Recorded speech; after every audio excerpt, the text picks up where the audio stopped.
بسم اللہ الرحمن الرحیم۔ جی میرے پیارے پاکستانیوں، کیونکہ جیسا کہ ہمارے چینل کا نام ہے دین و دنیا، تو ہم ہر اس موضوع پر میں بات کرنا چاہتا ہوں کہ جیسے میری لائف کا تجربہ ہے، تو میرے جو اسٹوڈنٹس ہیں، میرے جو فالورز ہیں، جو مجھ سے پیار کرتے ہیں یا مجھ سے نفرت کرتے ہیں بعض اوقات کچھ ایسی باتوں پہ جو ان کو پسند نہیں آتی، لیکن یہ خیر اپنا اپنا ایک نظریہ ہے، تو ان کو جو گالیاں وغیرہ دیتے ہیں، تو پہلے میرا خیال ہے کہ اگر غور سے اپنے ذہن میں تھوڑی سی، جس کو کہتے ہیں نا، فلیکسیبلٹی لے کر آئیں، کہ ضروری نہیں ہے کہ جو آپ کے والدین، یہ تو وہی بات ہوگی کہ جیسے پرانے دور میں جو ہے وہ لوگ یہ کہا کرتے تھے، انبیاء کے دور میں کہتے تھے کہ ہم آپ کے دین پر آ جائیں اپنے بزرگوں کا دین چھوڑ کر، تو وہی بات جو ہے وہ تقریباً سیاست میں بھی چل رہی ہے، ہر جگہ چل رہی ہے۔ یعنی جو آپ کو جھوٹ بتا دیا گیا ہے، آپ اسے ٹس سے مس ہونے کے لیے تیار نہیں ہیں۔ آپ کے پاس ہر چیز روز روشن کی طرح عیاں ہیں، لیکن ہم اس سے ہٹتے نہیں ہیں، اور یہی جو ہے ہمارا مزاج ہے، یہ زندگی کے باقی شعبوں میں بھی آتا ہے۔ میں الحمدللہ آپ کے ساتھ یہ نفسیات کے اوپر، یہ بھی میرا ایک فیورٹ سبجیکٹ ہے، اور میرا بہت سے مریضوں کے ساتھ پالا پڑا، میں خود بھی شاید اس کا شکار رہا۔ یہ جو ہمارے ہاں انگزائٹی، پریشانیاں، جو کہ ہمارے معاشرے کا حصہ ہیں اور رہیں گی جب تک کہ اس ملک کو، ہر شہری کو اس کا پراپر حق نہیں دیا جاتا، اور ہمارے میڈیکل سٹورز کے اوپر پہلی بار عمران خان کے دور میں یہ چیز شروع ہوئی کہ جو موسٹلی ادویات ہیں، اور خاص کر ایسی ادویات جو ہمارے ہاں تو کیا ہے، ہم تو ہاسپٹل تب جاتے ہیں جب ہم نے مرنا ہوتا ہے، اس سے پہلے تو ہم میڈیکل سٹور سے ہی دوائیاں خریدتے ہیں، جو کہ بہت ہی کہہ لیں کہ بری چیز ہے۔ ہمیں جو ہے وہ میڈیسن یوز کرنی چاہیے جو کہ ایک ڈاکٹر ہمیں جو ہے وہ بتاتا ہے، اور پھر ہم اس کے اوپر دیکھتے ہیں کہ وہ ہمارے اوپر اثر کرتی ہیں یا نہیں کرتی۔ اب یہاں پہ کیا ہوتا ہے کہ ہم فزیکل جو ہمارے اندر جو پرابلمز آتے ہیں، اس کے لیے تو ہم ڈاکٹر کے پاس بعض اوقات بھاگتے ہیں، میڈیسن بھی لیتے ہیں، چلیں اگر اچھے گھرانوں سے پڑھے لکھے لوگ ہیں تو وہ ڈاکٹر سے اس کا علاج کرواتے ہیں۔ لیکن ایک چیز جو کہ سارے تقریباً فرقے جو ہیں انہوں نے پھیلائی ہوئی ہے، کہ جی اگر آپ کو ذہنی مرض ہے تو اس کے لیے آپ جو ہے وہ اللہ تعالیٰ کا ذکر کریں، یہ نماز پڑھیں، قرآن پڑھیں، نو ڈاؤٹ قرآن شفا ہے۔ نماز سے صبر، اللہ نے کہا ہے کہ نماز کے ساتھ اور صبر کے ساتھ مدد طلب کرو، حتیٰ کہ یہ جب جہاد بھی ہو رہا ہے اس میں اگر ڈٹے رہو اپنی چیز پہ، اور صبر جو ہے اس سے حاصل کرو، تو یہ چیزیں قرآن میں موجود ہیں، اور قرآن شفا ہے۔ قرآن کا پڑھنا بھی شفا ہے، قرآن کو جو ہے اس کا ترجمہ سمجھ کر پڑھنا مزید آپ کے لیے بہتر ہو جاتا ہے، کیونکہ ہمارے ہاں کیا ہوتا ہے کہ ہم رٹا رٹایا صرف عربی پڑھتے ہیں، اور ہم سمجھتے ہیں کہ ہمارے اوپر اثر ہو جائے گا، ہم جو ہے وہ جو جھاڑ پھونک ہوتی ہے وہ ہم کر لیں گے۔ نہیں، جب تک آپ کو ترجمہ ہی نہیں آتا، آپ کے مولانا صاحب کو اگر ترجمہ رٹا رٹایا آتا ہے، ان کو یہ نہیں پتہ چلتا، تو بہتر ہے کہ آپ قرآن پڑھیں، ساتھ ساتھ اس کا ترجمہ بھی پڑھیں، تاکہ جو ہے وہ آپ کو بھی سمجھ آئے، اور اگر آپ کسی کے اوپر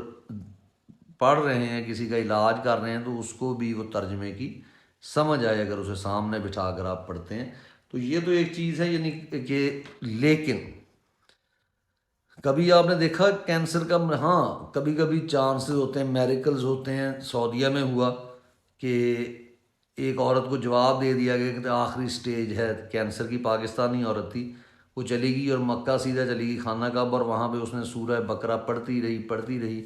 اور جب وہ واپس ایک مہینے بعد، یہ 15 دن بعد جب آئی اسی ڈاکٹر کے پاس، تو اسے کہا کہ ذرا ٹیسٹ کریں، اور جب ٹیسٹ کیا گیا تو اس میں بالکل جو ہے وہ کینسر کے اثرات ختم ہو چکے تھے، اور دنیا حیران تھی، اور یہ وہاں کے اخباروں میں بھی یہ بات چھپی۔ تو جب اللہ تعالیٰ قرآن میں کہتا ہے کہ یہ چیزیں ہیں تو اس سے اثر پڑتا ہے، لیکن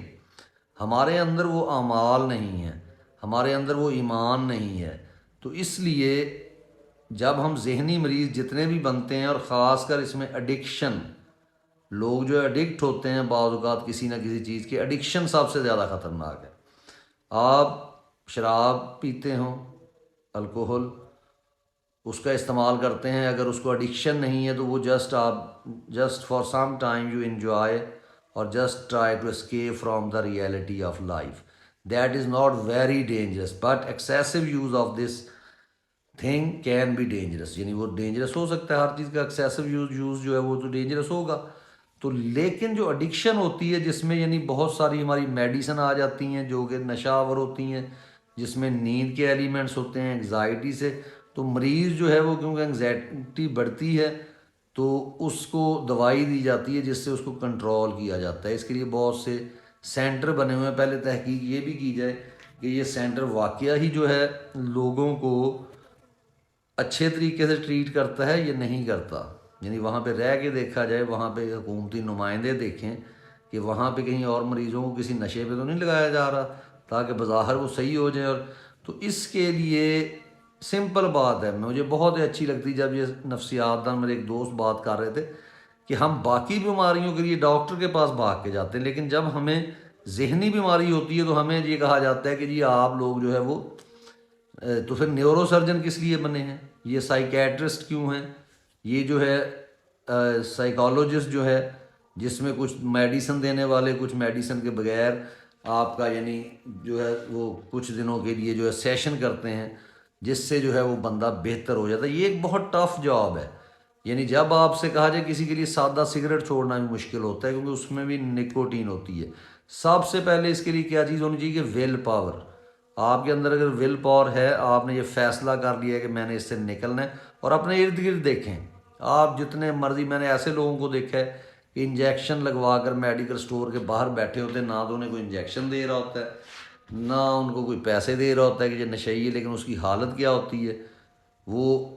اس پہ ترس آتا ہے کہ ہمارے ملک کا شہری کیسے پھنس گیا ہے اس میں. اور اس میں بھی جو ہے قصور حکومتوں کا ہے جنہوں نے کبھی بھی میڈیسن پریسکرپشن کے ساتھ نہیں دی، جو دل کرتا ہے خریدتے. جیسے ہمارے ملک میں نا اسلحہ جو مرضی خرید لے،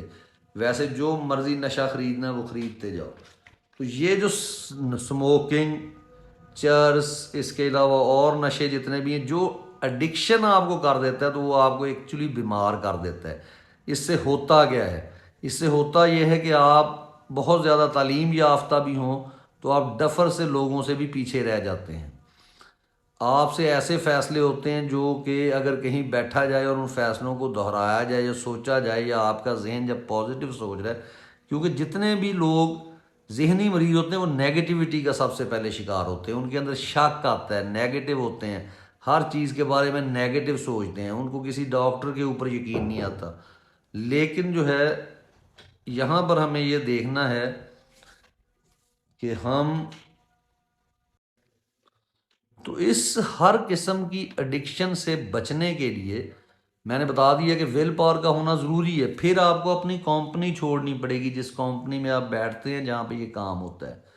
پھر آپ کو اپنے آپ کو بیزی کرنا پڑے گا. پھر آپ سب سے پہلے تو میں نے کہا کہ ڈاکٹر سے رجوع کریں، جو وہ میڈیسن دیتا ہے وہ کھائیں، اپنی مرضی سے نہ کھائیں. خواہ کوئی آپ کا کتنا ہی خیر خواہ ہو، ایک زندگی اللہ تعالیٰ نے دی ہے، صرف ایک. اگر ہم اس کو بھی نشے کے زیر اثر گزار دیتے ہیں تو بہت سارے نقصان ہو جاتے ہیں. یعنی یہاں پر اگر میں سچ بولوں تو میرا اپنا تقریباً آپ یوں سمجھ لیں کہ 15 سے 20 کروڑ کا ابھی میرا لاس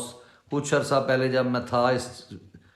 ٹرانس میں تھا، میرا کچھ مینٹلی پرابلم ہو گیا تھا اور میں نے انگزائٹی کی ٹیبلٹس جو ڈاکٹر نے دی وہ تھوڑی سی زیادہ کھانی شروع کی تو میرے فیصلے غلط ہونا شروع ہو گئے. مجھے ان لوگوں پہ یقین ہونا شروع ہو گیا جو کہ میرے ایکچول خیر خواہ نہیں تھے، اور جو میرے خیر خواہ تھے ان پر مجھے شک ہونا شروع ہو گیا. تو اس کا نتیجہ یہ نکلا کہ میرے ساتھ جو ہوا وہ تو چلے، میں اللہ تعالیٰ نے ہر شخص کو ایک ایمان کا لیول دیا ہوا ہوتا ہے، میں نے اس کو برداشت کیا، لیکن میرے بہت سارے پرابلم بنے. آپ کا فیملی سیٹ اپ، آپ کی فیملی، آپ کے بچے، اگر آپ کی شادی ہوئی اور اگر آپ نشے پہ لگ جاتے ہیں، یہ صرف اسکیپزم ہے کہ آپ جو ہے زندگی کی حقیقتوں سے، وہ جو بچوں کے لیے جو کرنا ہوتا ہے اس سے بھاگتے ہیں اور پھر آپ نشے کا شکار ہو جاتے ہیں. اور جب آپ نشے سے نکلتے بھی ہیں تو پھر بھی فوری طور پہ تو آپ کو ہر چیز سیٹ نہیں نہ ملتی. جب سیٹ نہیں ملتی تو ہم پھر پریشان ہوتے ہیں. تو اس لیے اپنا علاج پراپر طریقے سے کرائیں، نہ کہ یہ مولویوں کے پیچھے. ہاں پڑھیں اس کو بھی، قرآن میں ہے شفا، لیکن جیسے کہا گیا نا کہ علاج کرواؤ، ایسے ہی مینٹل نیورو سرجن یا جو مینٹلی یا پرابلم کا شکار ہوتے ہیں اس کا ضرور علاج کرائیں. Thank you very much.